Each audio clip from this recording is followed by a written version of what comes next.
Hello friends, শীত পড়ে গেছে আর আজকে বানাবো শীতের প্রথম মেথির শাক। তো মেথির শাক বাছার একটা বিশেষ প্রসেস আছে। প্রথমে এইরকম এক একটা গাছ নিতে হবে। মেথি একদম গোড়া থেকেই তুলে দেওয়া হয়, কারণ খেতে প্রচুর হয়। এরকম জাস্ট পাতাগুলো ভেঙে নিতে হবে, কারণ ডাঁটিগুলো একেবারেই নেওয়া যাবে না। এই যে এইভাবে ধরে ধরে জাস্ট পাতাগুলোকে ছিঁড়ে নিতে হবে।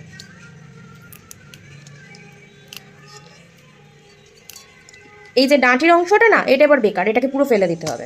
কারণ এই ডাঁটি এক হচ্ছে, যদি মেথি পাতা দিয়ে মেথি শাক দিয়ে ডাল করা হয়, তাহলে একমাত্র যদি ডালের সাথে প্রেশার কুকারে সিটি দেওয়া হয় তবেই সেদ্ধ হবে, নাহলে চচ্চড়ি বা ভাজা একেবারেই খাওয়া যাবে না। কাঠিগুলো একদম শিটে শিটে হয়ে থাকবে আর ভীষণ মুখে ঠেকবে। প্রথমে কড়াইয়ে সর্ষের তেল গরম করে তার মধ্যে দেবো 5 ফোড়ন আর শুকনো লঙ্কা। তারপর ফোড়ন একটু চড়পড়িয়ে উঠলে সেখানে টুকরো টুকরো করে কেটে রাখা আলু, বেগুন আর মেথির শাককে ঝপাস করে ফেলে দেবো। তারপরে একটুখানি নাড়াচাড়া করে শাকের জল শুকিয়ে নেব।